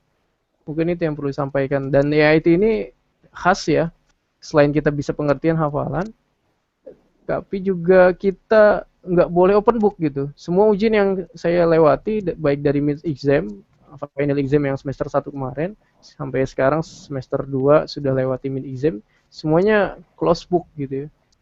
Jadi betul-betul kita harus paham. Dan bedanya 10 tahun lalu saya dengan yang sekarang, mungkin pendidikan sekarang ya, termasuk di Indonesia ataupun di Thailand dan mungkin di dunia, sistem pendidikannya itu tidak hanya berbasis dari baca buku begitu ya. Saya nggak cukup hanya baca dari buku atau literatur dari dosen saya gitu di sini atau lecturer, dan juga apa yang diberikan matrikulasi dari dia, nggak cukup dari situ aja, saya juga harus mengembangkan diri, lihat secara online di internet. Karena kalau misalnya kita hanya misalnya menjawab gitu ya, jawaban soal di mid exam ataupun final exam, jawabannya hanya jawaban yang bersumber dari nilai kita nggak besar. Tapi pada saat kita bisa mengembangkan pemikiran kita yang bersumber dari berbagai informasi dari internet, misalnya gitu, yang bisa kita dapatkan, yang pernah kita baca, maka nilainya menjadi tinggi, rating jadi tinggi. Mungkin itu yang perlu disampaikan. Terima kasih. Mungkin Mbak Junda mau nambahkan dari jawaban Mas Agus. Saya menambahkan sedikit, kalau berhubung saya bidangnya di sini sekarang belajar gizi klinis, jadi bidangnya memang sedikit beda ketika saya di Indonesia. Dulu saya di IPB belajarnya tentang gizi masyarakat. Jadi pas saya datang ke sini, saya belajar tentang gizi klinis, agak shock juga sih gitu kan. Kok gini, Mbak? Pelajarannya susah banget aku ngerasanya gitu. Tapi ya mungkin itu dia belajar gitu kan. Kalau kita udah pintar, ya nggak belajar lagi. Gitu. Jadi itu dia, karena kita harus belajar gitu. Ini harus kita lewatin. Terus di sini lebih banyak tentang presentasi jurnal-jurnal gitu. Jadi kita memilih satu jurnal, terus kita presentasikan gitu. Jadi kita harus tahu benar-benar tentang jurnal itu. Gitu. Ya, kalau di Cula sendiri kayak gitu. Jadi sering presentasi-presentasi. Terus selain itu di sini kuliahnya nggak terlalu padat dibandingkan saya dulu kuliah S1. Kuliah S1 kita dari jam 8 sampai jam 4 sore gitu kan. Di sini kuliahnya kadang jam 9 sampai jam 12 udah selesai gitu. Atau jam 9 sampai jam 12, jam 1 sampai jam 4 udah itu. Tapi bebannya tugasnya banyak. Mungkin karena beda ya, mungkin karena sekarang S2, S3 gitu, jadi lebih berat sedikit dibandingkan S1. Lebih berat banyak kali. Yang paling beda adalah itu dia. Di sini lebih klinis, jadi belajar tentang gen-gen, belajar tentang penyakitnya lebih dalam gitu. Jadi buat teman-teman mungkin di sini ada yang minat untuk kuliah gizi klinis, Cula tepat banget sih. Oke. Dengar suaranya Fudin, Mbak? Mas? Iya, dengar. Oke. Kita lanjut aja, Mas ya. Tanya dong, untuk di budaya di Thailand itu seperti apa? Apakah orang Islam itu merasa bebas bergaul atau bagaimana di sana? Ini karena juga kita lihat sendiri di Thailand untuk agama utamanya kan bukan Islam di sana. Terima kasih. Dari Deriska, bagaimana untuk Mbak dan Mas yang ada di sana? Silakan. Siapa dulu nih? Mbak Junda dulu, silakan, gantian. Ya boleh. Untuk Islam sendiri di sini lumayan banyak sih, maksudnya walaupun dia bukan agama yang mayoritas, tapi di sini lumayan banyak penduduk. Ya, kita bisa menemukan masjid gitu, nggak terlalu susah. Terus bahkan tadi di AIT sendiri dia juga punya masjid gitu kan. Terus ada komunitas-komunitas muslimnya di sini dan kita bebas untuk bergaul. Maksudnya nggak ada perbedaan antara agama di sini. Kalau menurut saya pribadi gitu kan. Maksudnya yang saya alami gitu, nggak terlalu berbeda. Gitu sama aja kayak yang lain. Mereka di kelas pun mereka tidak mendiskriminasikan kamu Islam, kamu Buddha gitu kan. Tapi mereka justru ketika kita punya acara sama-sama, acara internasional night waktu itu, mereka coba untuk cari makanan yang umat Islam juga bisa makan. Jadi mereka nggak makan babi waktu itu. Jadi mereka bilang ini kita ada pesenin yang halal gitu. Waktu pas kemarin dia ada field trip kelas minggu kemarin, terus mereka milih restorannya pun yang halal gitu. Jadi oh ya, ternyata mereka memang konsen terhadap halal gitu dan mereka care gitu tentang Islam. Jadi nggak usah takut. Oke. Untuk Mas Agus bagaimana? Iya, terima kasih. Saya lanjutkan kembali. Jadi kehidupan Islam di sini ya bebas, nggak ada kendala. Apalagi kita adalah warga ya warga asing di mata mereka kan. Kami adalah warga asing, jadi ya kami betul-betul dihormati bukan hanya sekedar agama, tapi dilihat juga dari identitas kita sebagai warga asing di sini ya mereka sangat menghormati. Dan budaya mereka cukup baik. Bahkan di Thailand ini terkenal ya punya etos kerja yang tinggi, hampir sama dengan di Jepang gitu ya. Sebuah negara yang punya etos kerja yang tinggi sehingga kami juga melihat suasananya ya jadi ke bawah arus gitu ya, bawa arus untuk menjadi semangat seperti itu. Salah satu hal yang mendukung bagi kehidupan beragama di sini, salah satu di AIT ya, semua komponen agama itu diberikan fasilitas. Contohnya ya bagi yang agama Hindu ada ruangannya gitu ya, Hindu prayers room. Terus bagi agama Buddha Thailand misalnya ya ada Buddhist prayers room. Agama Nasrani juga ada untuk tempat mereka kebaktiannya. Terus apalagi yang agamanya Islam, ya disediakan masjid bahkan gitu, disediakan masjid di sini gitu. Kalau di Bangkok mungkin masjid ya cukup banyak ya, cukup banyak bisa, walaupun kalau di Chula harus keluar dulu, tapi ya di beberapa tempat kan sudah ada untuk tempat sholat sebagai masjid. Lalu tentang makanan halal, di sini saya punya pengalaman tidak canggung untuk menjelaskan masalah halal kepada teman-teman. Dan kita juga nggak pede gitu ya untuk bicara masalah halal, karena itu yang kita butuhkan. Misalnya saya menjelaskan bahwa halal itu bukan hanya babi, saya bilang begitu. Emang apa lagi? Dia tanya kan, mau tahu? Saya bilang dengan bahasa Inggris tentunya ya. Saya menjelaskan ke mereka bahwasanya ya halal itu yang pertama kita nggak boleh makan babi, kita nggak boleh makan anjing, yang termasuk di dalamnya dari mecin dan segala macam. Dan yang lain juga, misalnya gini ayam, saya jelaskan ya. Ayam itu kalau nggak disembelih dengan baca basmalah juga nggak halal, saya bilang. Oh begitu. Dikira ayam itu halal. Ya halal kalau disembelih, saya bilang. Kalau disembelih ya. Terus dan juga nggak bisa minum arak, saya bilang kan nggak bisa minum arak ya ataupun alkohol yang sifatnya menyembuhkan ya. Bahkan mereka lebih dalam lagi bertanya-tanya kenapa demikian gitu ya. Saya jelaskan ya lebih dalam lagi. Adapun yang pengalaman saya juga saat field trip ke beberapa pabrik, walaupun profesor saya bukan Islam ataupun orang pabrik bukan Islam, tapi mereka mengerti betul di dalamnya kami ada yang beragama Islam. Jadi yang di makanan yang disuguhkan ya yang halal gitu ya, tidak mengandung unsur-unsur yang haram. Bahkan kami diajak ke restoran yang halal juga gitu ya, tidak menyediakan sedikit pun yang mengandung babi ataupun yang halal. Alhamdulillah kehidupan beragama di sini ya saya rasakan bisa saling menghormati dan budaya kerjanya budaya kerja yang etos tinggi.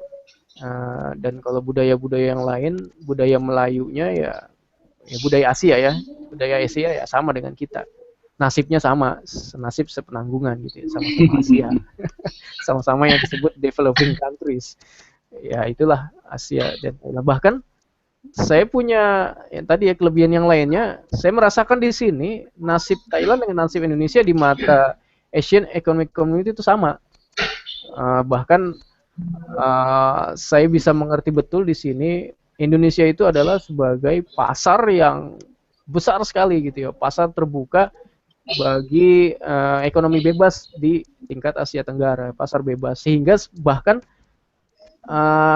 Thailand ini sudah belajar bahasa Indonesia sejak SD gitu ya, program bahasa Indonesia. Bayangkan mereka anak-anak SD-nya, SD, SMP, SMA itu sudah belajar mata pelajarannya ya bahasa Indonesia gitu, bukan hanya bahasa Inggris, bukan hanya bahasa Thailand, tapi juga ada bahasa Indonesianya untuk mempersiapkan diri mereka untuk ekonomi pasar bebas yang market besarnya itu ada di Indonesia, yang kedua adalah di Thailand gitu.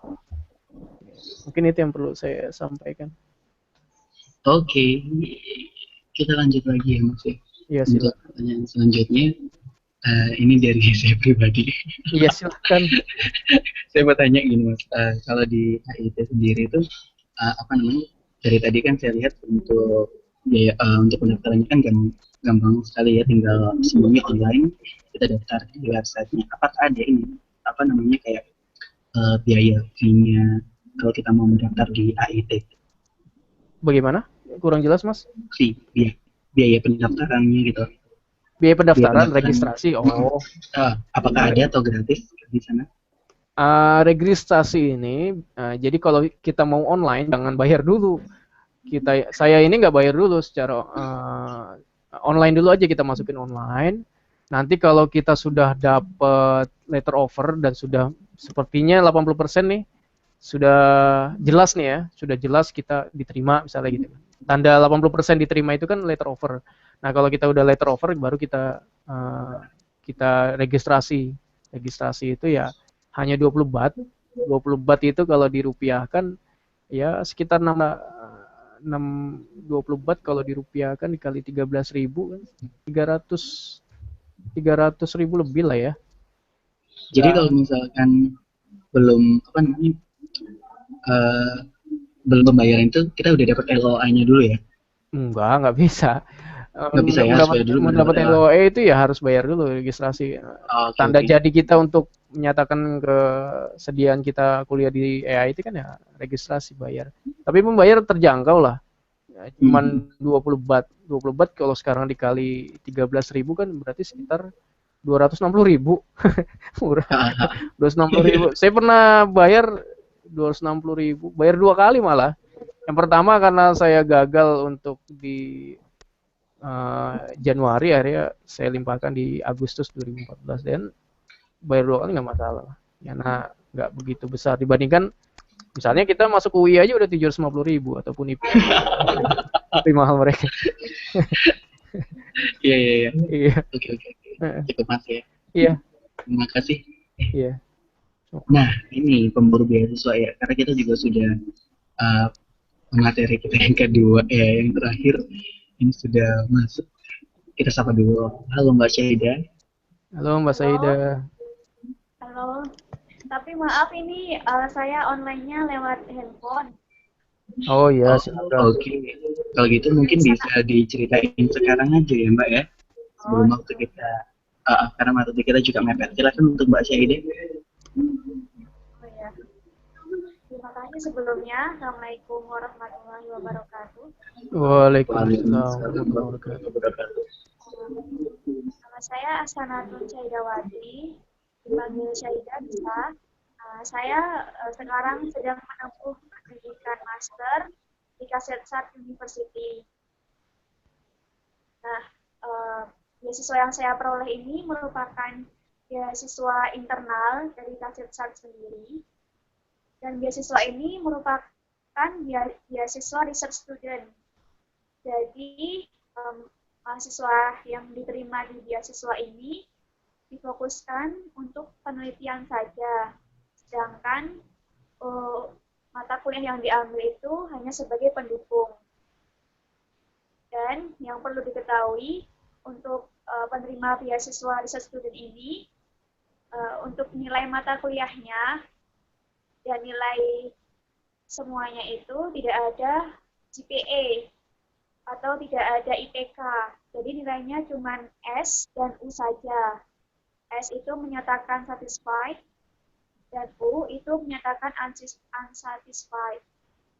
Jadi tidak ada GPA-nya nanti pas ijazah.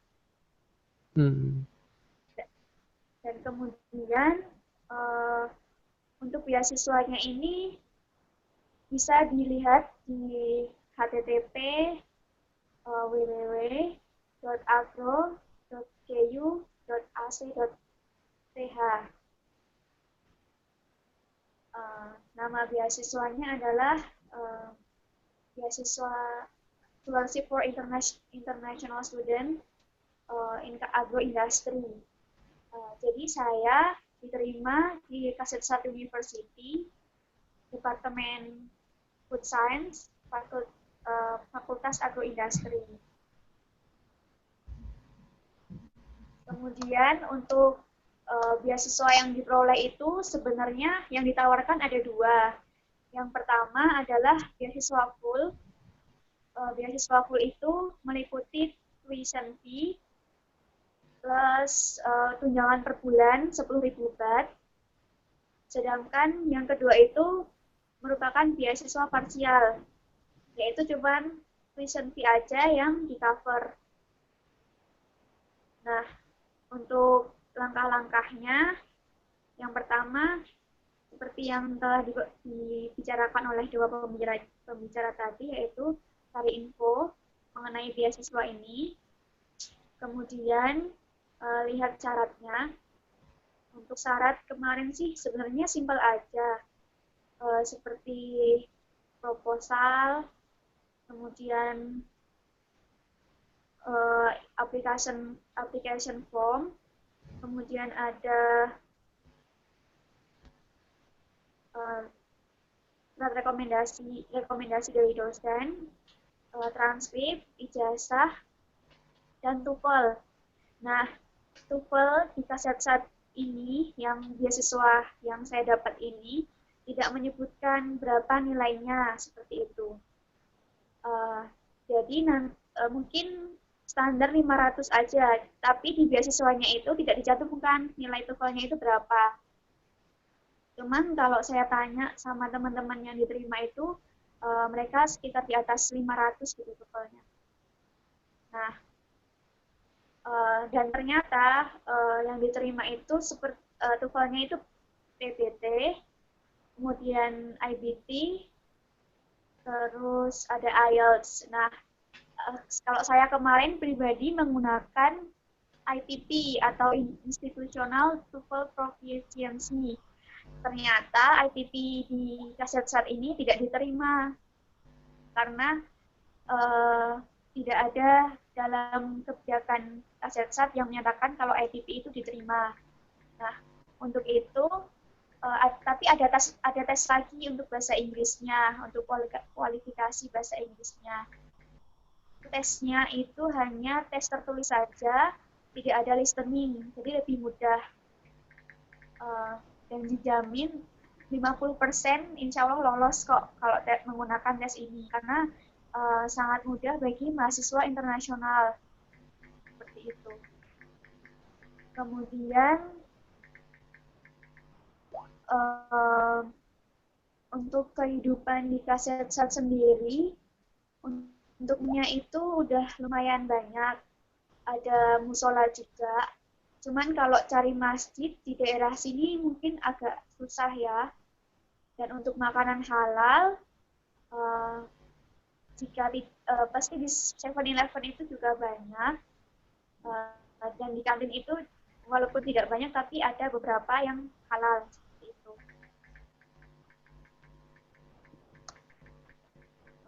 Kemudian,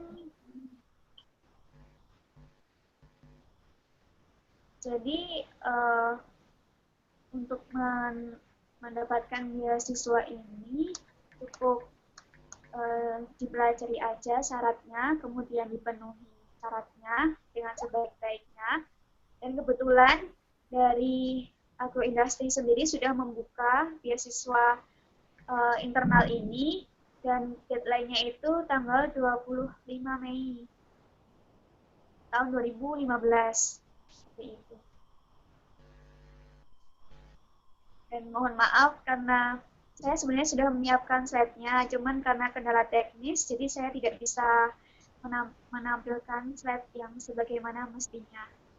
Mungkin cukup sekian dari saya. Oke.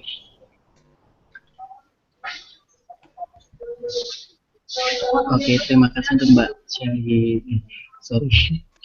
Syahida, terima kasih. Mbak mau konfirmasi dulu. Ini tadi katanya beasiswa dibuat tanggal 25 Mei 2015 ya. Apakah 25 atau 15? Kalau saya dilihat di websitenya tanggal 15 Mei. Oh iya, maaf tanggal 15 maksud saya. Konfirmasinya ini pemburu beasiswa yang ada di seluruh Indonesia dan di luar Indonesia bisa dicek di www.agro.ku.ac.th. Silakan di sana informasi untuk beasiswa kesekat agroindustri scholarship 2015 sudah diposting. Bisa juga di www.interprogram.ku.ac.th. Silakan. Datanya masih lama ya, tanggal 15 Mei, jadi masih bisa untuk dipersiapkan dari sekarang untuk bahasa dan sebagainya, berkas-berkasnya. Oke, kita lanjut untuk pertanyaan yang sudah masuk ini banyak sekali untuk pemateri kita. Untuk ketiga pemateri kita lanjut ya Mas. Mbak. Silakan ya. Oke. Kalau kita lebih dari jam 9 bagaimana? Batasi setengah jam Apakah boleh? sanggup? Sampai setengah 10. Kenapa? Sampai setengah 10 boleh? Iya. Oke. Oke. Iya. Sampai setengah 10 ya. Iya. Jadi kita akan tutup pada jam setengah 10 nanti. Kalau misalkan dari sebelum setengah 10 kita udah selesai semua, kita akan tutup sebelum itu. Kita lanjut untuk pertanyaan. Ini dari tidak ada namanya. Ini kalau dari Cula ini ya untuk Mbak Junaida. Kalau dari Mbak dari Cula sendiri ini untuk beasiswa untuk internal student, ada nggak? Ini seberapa banyak sih kuotanya kalau di sana selain dari beasiswa LPDP, ada beasiswa apa lagi? Oh, ini dari Marsigit Wicaksono, UIN Sunan Kalijaga, Jogja. Oke, terima kasih. Silakan untuk Mbak Junaida.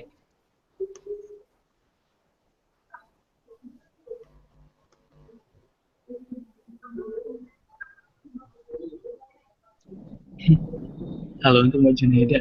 Suaranya nggak masuk. Saya lupa, maaf. Sebelumnya tadi. Jadi kalau untuk internasional, ya untuk internasional di Shula lumayan banyak porsinya, karena mereka juga lagi mencoba untuk lebih internasional lagi. Terus kalau angkatan saya, untuk mahasiswa Indonesianya sendiri satu angkatan yang dapat beasiswa kemarin ada sekitar 17 orang satu angkatan mahasiswa Indonesianya gitu. Terus itu di luar dari exchange student. Kalau ditambah sama exchange studentnya ada sekitar 30 untuk di Shula sendiri gitu. Terus selain dari beasiswa LPDP, ada lagi nggak beasiswa yang lainnya? Seperti yang saya tadi sempat bilang juga di slide, ada beberapa beasiswa dari pertama ASEAN Scholarship. ASEAN Scholarship ini adalah pendanaannya dari ASEAN.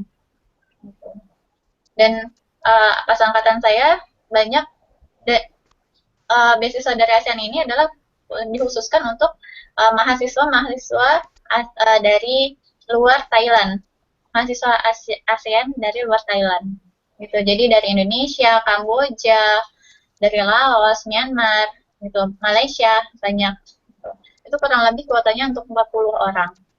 Gitu. Terus yang kedua adalah beasiswa dari universitas itu sendiri atau dari Chulalongkorn itu sendiri.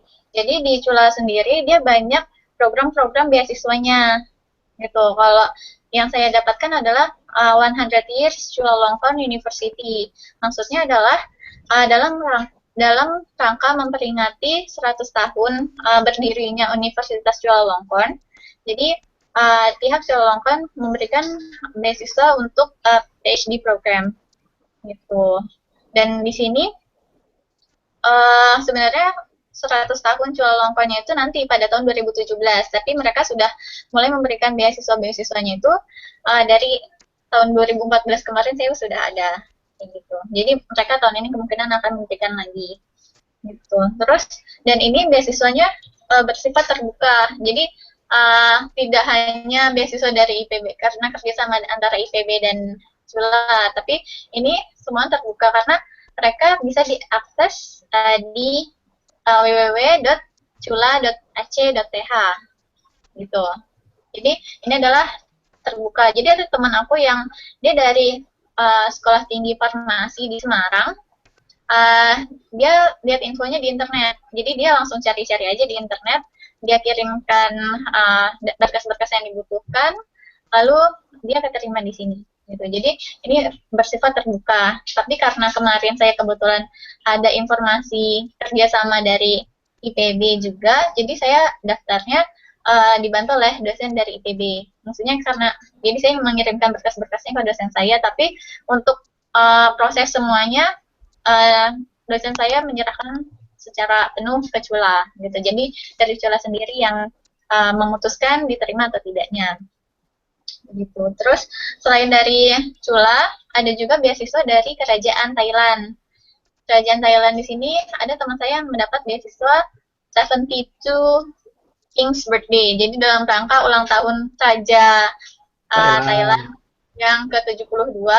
Jadi mereka menyediakan beasiswa, nama beasiswanya itu 72 King's Birthday gitu. Dan beasiswa yang didapat fasilitasnya sama dengan yang lain gitu, termasuk dari living cost, akomodasi, perjalanan, terus tempat tinggal, tuition fee dan semuanya gitu. Yang berbeda cuman biaya penelitiannya gitu. Selain itu juga ada beasiswa dari Dikti. Kan mungkin teman-teman juga sudah tahu beasiswa Dikti dan LPDP. Dan terus kita juga ada Asia University Network gitu. Buat teman-teman yang berasal dari Fakultas Teknik, Asia University Network ini dia khusus buat teknik kalau nggak salah sih. Dan bentuk beasiswanya kurang lebih hampir sama, cuman dia stipendnya kayaknya lebih besar. Gitu, sedikit lebih besar dibandingkan yang saya terima. Gitu. Jadi banyak kok beasiswanya. Ada lagi, apakah sudah menjawab? Oke, cukup. Apakah sudah cukup? Cukup ya. Oke, kita lanjut ini Mas, untuk Mbak dari Permita. Untuk riset ini apakah harus sudah mempunyai supervisor dulu? Mohon semua pemateri bisa menjawab dari Salahuddin di Jogja. Untuk Silakan riset. untuk Mas Agus terlebih dahulu. Untuk riset ya? Betul. Oke. Kebetulan saya belum riset, tapi alhamdulillah saya udah sedikitnya tahu lah informasi kalau misalnya riset bagaimana. Ya tentunya kalau misalnya kita mau riset harus ada advisornya, harus ada pembimbing yang akan membimbing kita untuk penelitian, Pak. Biasanya sih akan diberikan sebelum kita membuat proposal. Kalau saya sih di sini ya walaupun belum waktunya untuk membuat proposal, ya udah ancer-ancer. Kira-kira pembimbing saya siapa nih? Udah mulai pendekatan secara personal ke dosen ataupun ke profesor yang bersangkutan gitu. Intinya itu. Oke, kalau Mbak Junaida Astina, gimana Mbak? Ya, kalau dari di sana di Cula. Ya, kalau di Cula sendiri, ya dia harus kan sudah punya advisor. Aku sih juga belum sampai ke penelitian, tapi sebaiknya sudah punya advisor karena semuanya kan harus disetujui oleh advisor gitu, kayak proses-prosesnya, dan advisor juga yang mengarahkan kita risetnya seperti apa, desain studinya bagaimana, kayak gitu, pendanaannya bagaimana, gitu. Karena melalui advisor itu kita dibimbing. Ya tambahan dikit boleh? Kedudukan advisor oleh kita itu sangat penting sekali untuk kita nurut padanya gitu. Jadi apapun kemauan dari seorang advisor itu harus kita penuhin. Kalau misalnya kita tidak bisa memenuhin, ya jangan harap bisa kuliah selesai cepat ataupun tepat dengan waktunya gitu ya. Tapi saya rasa bukan hanya di Thailand sih, itu udah hal yang menyeluruh ya. Mau di Thailand, mau di Indonesia ataupun di Eropa, di Amerika bahkan, ya semuanya seperti itu gitu ya. Jadi kita penelitian itu kadang-kadang bukan keinginan kita, tapi keinginan advisor ya, tinggal kita mengikuti aja. Yang penting kan kita dapat belajar bagaimana caranya. Kalau misalnya mau keinginan kita, ya nanti setelah dari sini keluar, bikinlah proyek penelitian sendiri begitu. Mungkin itu aja. Oke. Oke, terima kasih untuk sama-sama Mas Agus dan Mbak Junaida. Mbak Asanat, Mbak Syahida, silakan. Mohon maaf, tadi pertanyaannya apa ya? Halo? Untuk ini, untuk apa namanya? Kalau kita mau riset di sana, apakah sebelumnya harus mempunyai supervisor dulu? Kayak misalkan ini, sebelumnya itu mau apply masternya kan ada researchnya gitu. Jadi sebelum itu kita daftar aja atau pakai harus dapat pembimbing terlebih dahulu. Atau mungkin nanti setelah di kampusnya kalau kita udah kuliah baru dapat pembimbing. Gimana Mbak? Oh, jadi kalau yang beasiswa yang saya dapat ini, kebetulan sebelum kita diterima di beasiswa ini, itu advisor yang di Thailand itu menghubungi kita seperti itu. Jadi saya dulu sebelum ada pengumuman kamu diterima di beasiswa ini, itu advisor saya itu menghubungi saya via email. Nah, beliau menawarkan jika nanti penelitianmu master itu mengenai ini, apakah kamu setuju seperti itu. Nah, karena yang ditawarkan oleh advisor saya itu sesuai dengan bidang saya, maka saya menyetujuinya. Dan beberapa minggu kemudian keluarlah pengumuman mengenai hasil beasiswa tersebut. Karena ini mungkin karena beasiswa yang saya terima itu adalah beasiswa research student. Jadi dari semester awal emang difokuskan untuk penelitian. Jadi mau nggak mau, memang dari awal udah ada perjanjian dengan investor yang jenis seperti itu.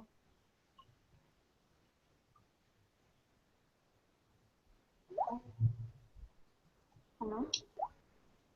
Mau menambahkan? Oke. Jadi Oke. maksudnya Oke. research-nya masih di Indo gitu. Maksudnya pas kita bikin research proposal kan? Atau ketika research sudah di sini? Oh, jadi ketika kita mengajukan aplikasi dan sebagainya, nah itu ada email dari Kasetfat sendiri yang isinya kamu mendapatkan beasiswa ini, tetapi ditawarkan penelitian tentang ini seperti itu. Jadi posisi saya masih di Indonesia, belum sampai ke Thailand seperti itu. Apakah menjawab? Oke. Udah ya? Apa masih ada lagi? Udah ya, udah cukup ya Mbak ya? Oke. Kita lanjut satu pertanyaan terakhir sebelum kita tutup ya, karena juga ini udah alhamdulillah udah selesai semua pertanyaannya. Dan yang terakhir ini dari beasiswa yang semua pemateri dapatkan, apakah ada persyaratan khusus yang harus dipenuhi setiap tahun, misalkan IPK harus sekian dan lain-lain, dan jika lulusnya tidak tepat waktu, apakah ada penalti? Seperti apa bentuk penalti tersebut? Dari Indri di Semarang. Terima kasih. Mungkin dari Mas Agus terlebih dahulu, kemudian Mbak Junaidi, baru dilanjutkan oleh Mbak Syahidah. Iya, terima kasih. Secara khusus, saya setiap 6 bulan harus melaporkan nilai saya.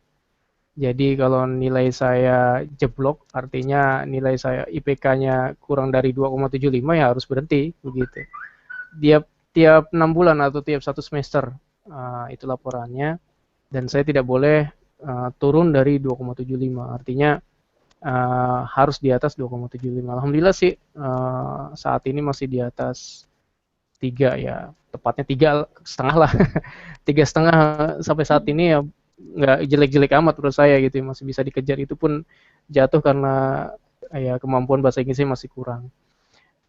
Yang kedua, selesai tepat waktu ya memang diminta untuk selesai tepat waktu sekitar 2 tahun. Tapi kalau misalnya belum selesai tepat waktu karena kondisi yang ada, misalnya karena masalah penelitiannya tiba-tiba gagal begitu, diminta diperpanjang, itu bisa sampai maksimal 6 bulan. Jadi totalnya sih bisa 2,5 tahun gitu ya, tapi normalnya 2 tahun. Ya alhamdulillah sih kalau untuk ngambil master di IIT rata-rata 2 tahun. Bukan rata-rata ya, hampir semuanya ya. Hampir semuanya bisa sampai 2 tahun karena sudah di-arrange gitu. Di IIT memang kebetulan punya program bagaimana mahasiswa S2 ini bisa selesai tepat waktu sampai 2 tahun. Persyaratan yang lainnya saya rasa nggak ada ya. Mungkin itu aja yang dipersyaratkan oleh IIT. Kalau untuk khusus saya sih, saya ingin melanjutkan lagi program doktor, entah di IIT, entah di New Zealand ataupun di Turki. Yang jelas kalau saya ingin melanjutkan di tahun yang sama, misalnya saya tahun 2016 selesai, di tahun yang sama saya akan melanjutkan, ya saya diminta untuk cum laude gitu. Minta untuk cum laude baru bisa lanjut. Mungkin itu tantangan saya secara khusus, tapi secara pribadi. Tapi kalau secara institusi itu aja yang tadi telah saya sebutkan. Terima kasih.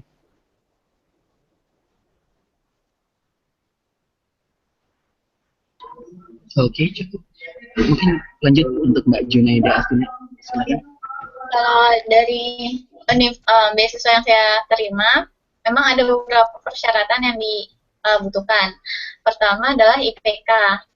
Jadi di sini IPK minimal 3,25 kalau dari beasiswa yang saya dapatkan.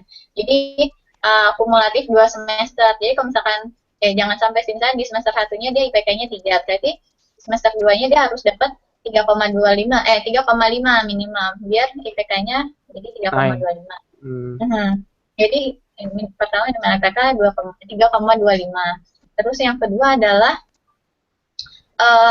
harus publish untuk program dokter, harus publish minimal 2 jurnal internasional yang ISI atau Scopus gitu. Terus tidak apa lagi ya, ada banyak sih beberapa persyaratannya. Tapi yang paling mendasar itu 2 gitu. Terus kalau misalkan beasiswanya lebih dari 2 tahun gitu, itu nggak apa-apa, tapi asal jangan meninggalkan tanpa sebab gitu. Kita tiba-tiba kabur gitu, itu nggak boleh. Dan kalau di persyaratannya ditulis harus mengganti semuanya Ya, gitu. Sama itu. Ya, tapi semoga janganlah gitu. Insya Allah. Gitu. Kalau di persyaratannya sih gitu. Terus ya dan nggak boleh ada yang nggak lulus. Misalkan harus lulus semua mata kuliahnya gitu. Terus apa lagi? Udah, itu aja sih yang paling mendasar, yang paling beda, yang paling aku ingat itu. Tapi kalau untuk master dia boleh publish 1 jurnal internasional aja, nggak harus 2.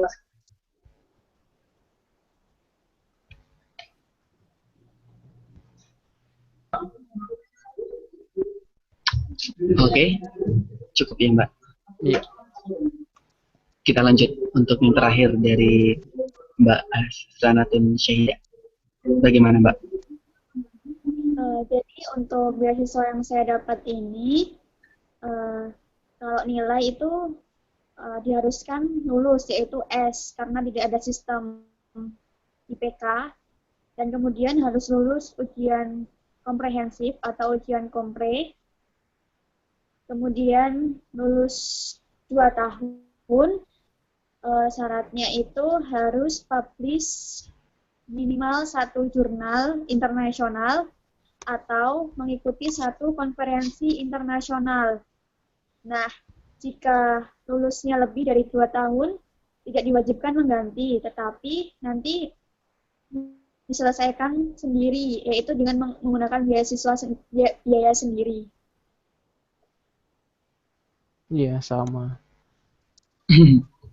Oke, udah cukup ya. Alhamdulillah semuanya sudah terselesaikan untuk pertanyaan-pertanyaan yang sudah masuk. Kemudian kita masuk di sesi closing statement ya. Kepada pemateri dimohon memberikan motivasi dan pencerahan kepada para penggawa pemburu beasiswa agar lebih semangat lagi dalam menggapai mimpi-mimpinya agar lebih termotivasi lagi.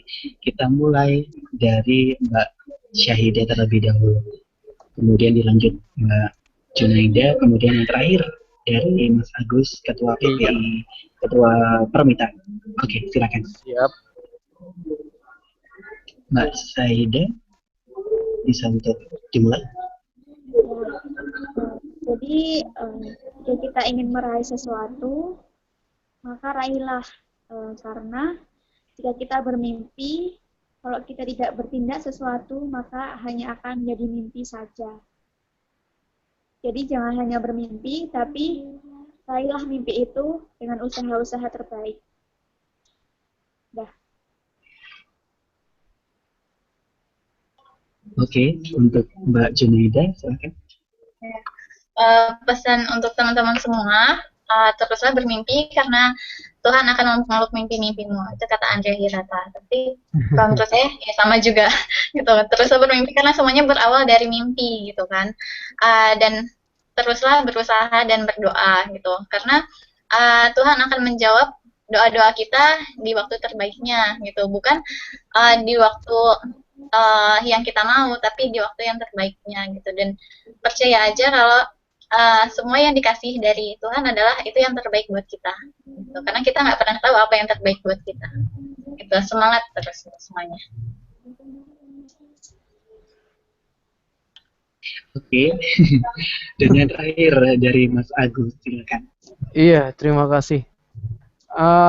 Saya ingin cerita lagi kisah saya yang saya alami ketika saya tidak dapat yang saya inginkan, yaitu kuliah di Australia ataupun kuliah di Kanada ataupun di Jerman.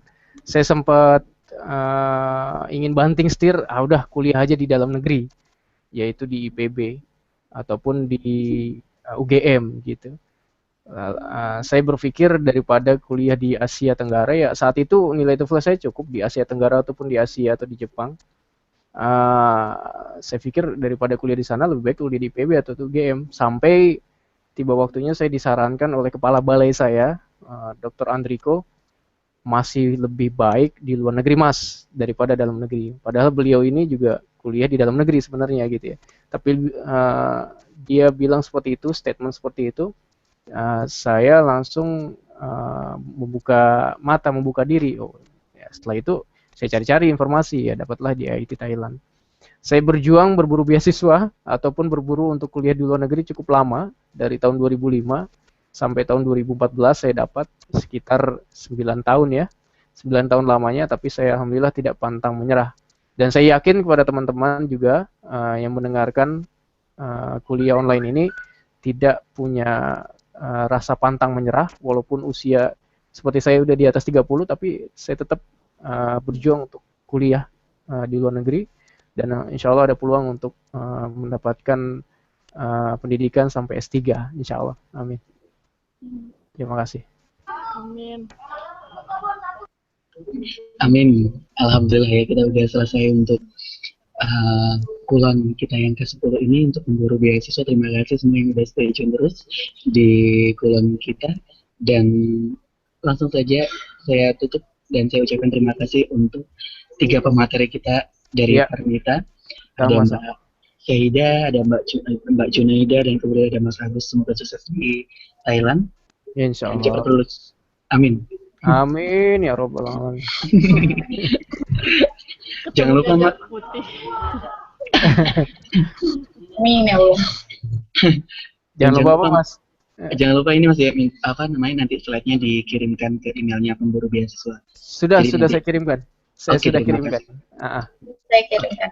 Oke. Terima kasih, nanti bisa disebarluaskan untuk teman-teman pemburu beasiswa yang ada di Indonesia. Oke, langsung aja, karena waktunya juga sudah lebih dari jam 9, tepat sekali sekarang ada di jam 9:14 untuk waktu Indonesia bagian Barat. Akhir kata dari saya, satu-satunya masalah dengan mimpi adalah bahwa kita terlalu menikmatinya dan lupa untuk mewujudkannya. Itu dia. Semoga bermanfaat. Insya Allah benar-benar bermanfaat ya. Oke, terima kasih untuk Mas dan Mbaknya. Bye-bye, sampai jumpa kita di pulang yang ke-11.